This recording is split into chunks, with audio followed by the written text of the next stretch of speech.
Hello, I'm Michael McCarty, Journeyman Tailor, trained through a formal apprenticeship with the Colonial Williamsburg Foundation. Today, I'm here with Burnley and Trowbridge to demonstrate the making of a twist button, or death head button, or today many people call it a thread-covered button. All the materials that you need for the making of these buttons you can buy at Burnley and Trowbridge. They're pretty simple. You'll start with a mold. This is the same type of mold that you use for creating a fabric-covered button. Well, of course, for making fabric-covered buttons, you can use a bone mold, you can use a horn mold, or a wood mold. But for this project, you're really just going to want a wood mold. The rough edges catch the twist a bit better. I keep using that word twist versus thread. In the 18th century, twist was made from silk or mohair. That's going to be a harder thing to find today, but the silk twist makes a beautiful button. You can use this heavier twist, which is the buttonhole twist, or the finer twist, which is the quilter's twist. I find that the buttonhole twist goes a little bit faster and makes a really great looking button. When the term thread is used in the 18th century, it refers to that which is made from flax. Today we would call linen thread. We will be using some linen thread today, but only a very small amount of it. This is the 50/3 thread from Burnley and Trowbridge. Other materials that you'll need are needles and a pin, just one pin, that will help you along the project. One thing you can make at home is a piece of paper that you've created a nice even cross, and this will be important to help center and square up your button in the process. A pair of scissors along the way, and we're all ready to go. All right, we'll start with taking a little bit of thread. About 12 inches to 18 inches is good enough. And that's all we'll need of the thread. Put that on a needle and set it aside for later.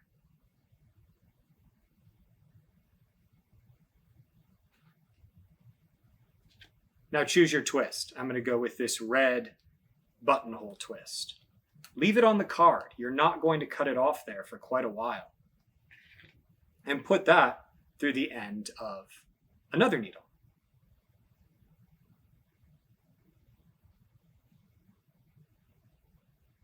Now we're going to lay out a cross onto the mold.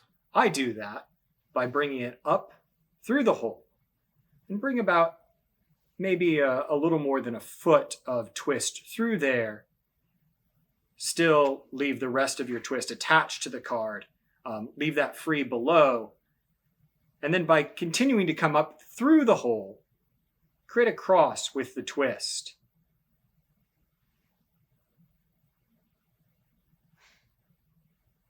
We want these to be fairly square, quartering the mold. It doesn't have to be perfect yet. That's what we have this piece of paper with those lines on it to sure it up later. So I've created this near square cross. In order to lock all of these in place, I hope that by running the needle up and down, catching it through the twist a few times, and then tying it off behind is enough to do the job.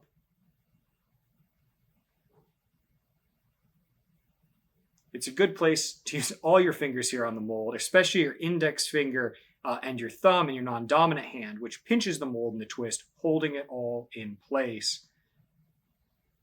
A simple knot by running your needle under some of the twist, wrapping around the needle twice with the other hand, pulling through should secure everything pretty good and tight. Now you can cut off the end that has the needle on it. Leave the twist that's connected to the card. So we're all set to go there. Now this is what this card is for. So it's nice and square. Place your mold with your cross right in the center of that, and then move all your pieces, all your corners, which they'll become, to make them as square as possible. When you become better at this, you really can do it by eye, but the piece of paper is a great piece to help make sure that everything's square. Now we're going to start wrapping the mold. With your non-dominant hand, your index finger and thumb, grab the mold. Don't strain. What you're going to do is continually turn the mold counterclockwise as we go.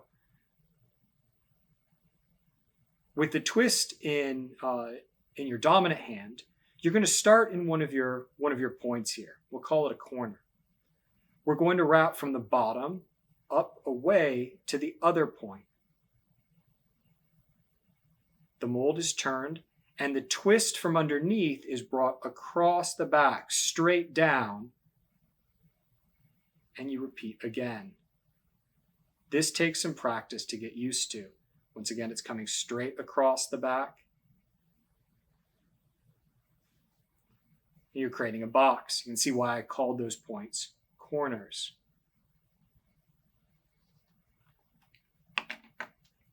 Give yourself some extra off the card. And you continue working from those corners towards the center of your mold. Remember to be coming straight across the back. Laying it down right next to, not lapping over the twist that you laid down for before as you keep going around, turning. As you're beginning to learn how to do this, I recommend starting on a mid-size mold, at least about 3/4 in diameter, 3/4 of an inch in diameter. Smaller molds get covered more quickly, but they're so tiny your fingers end up covering a lot of it as you're doing. So bigger ones certainly can seem easier at first, but they take time. But I highly recommend that you're very patient when doing this. It's very common to drop the mold as the hands might fumble it, but just give yourself time, let yourself make mistakes. And at this stage, if it drops and the thread comes undone, you just go at it again. So you're going to get to a point where when bringing it across the back, it'll no longer catch, it'll want to slide off. And this is where we need something to work around behind and to catch the twist as it passes behind. So you can see where I am here. There's maybe a little less than 1/2 inch between of empty space yet. So what I'm going to do to secure it, because if I were just to drop this or set it down, the tension would be thrown off and the twist would start coming undone. So what I like to do is have a pin handy and to catch my twist. If you can pierce the twist behind and secure it, that's not going to go anywhere. Now I have that 50/3 Londonderry thread from Burnley and Trowbridge. You can see it's been doubled. What I'm going to do is bring that up through the center of the mold and then back down, creating a little tail. This behind here is about 6 inches long, 5 or 6 inches. I'm going to cut the needle off so it's not rattling behind.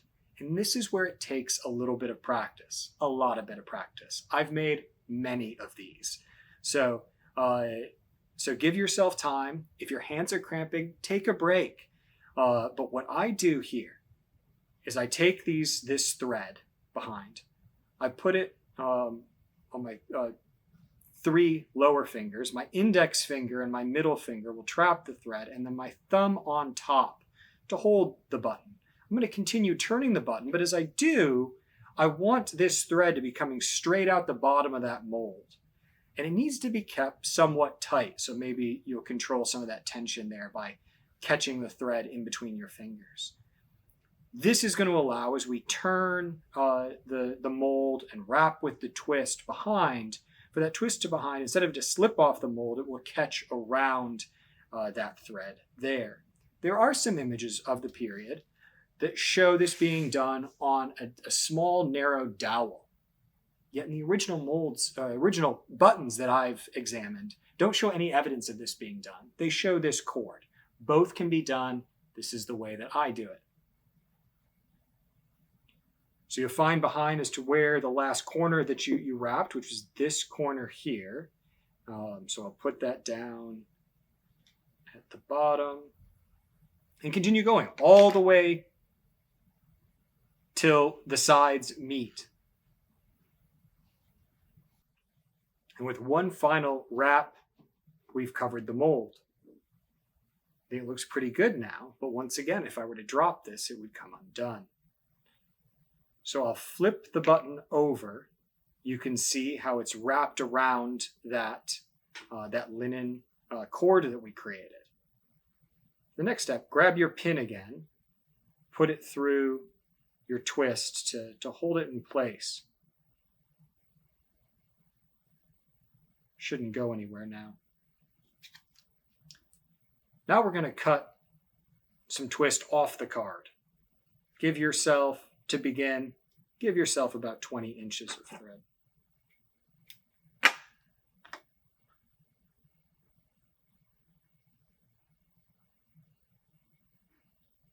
And put that through the end of a needle.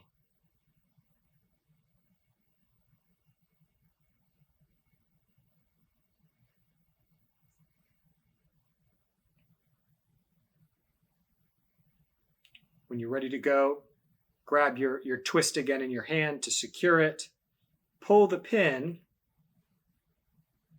and what we're going to do is find through the bottom that hole in the mold. Come up on one side of the cross. In fact, I'll use the point of these snips. You'll see there's your central crossing here, your last few wraps. With your needle, come up to one side of those, pull it up through, and then go back down through on the other side.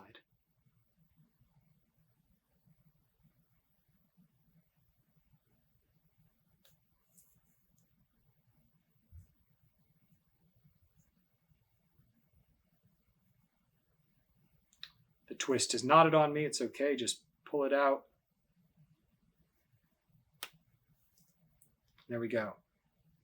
Securing it down. This is enough. This will keep everything in place. But if you want, you can run up another, do exactly the same thing that you just did to put two pieces of twist over. You could do it in a cross. We see this in originals. But I'm going to leave it as is. That's enough to hold everything secure, everything nice and tight.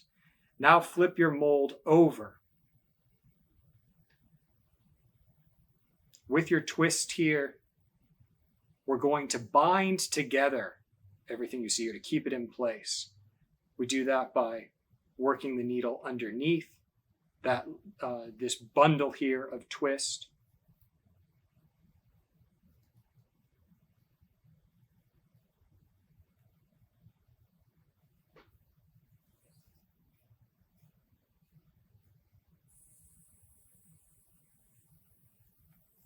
Doing that again. Going over to the next side.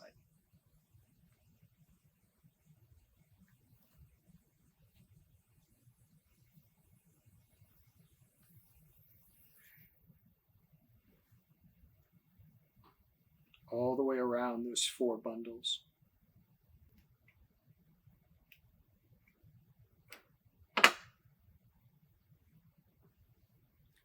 You really don't need this tail here. You can throw it through a needle, connect it underneath. Sometimes they're just left in originals and then cut off when they were going to be sewn onto the garment, though that is not what's used to sew this down to the garment. So all we're going to do here.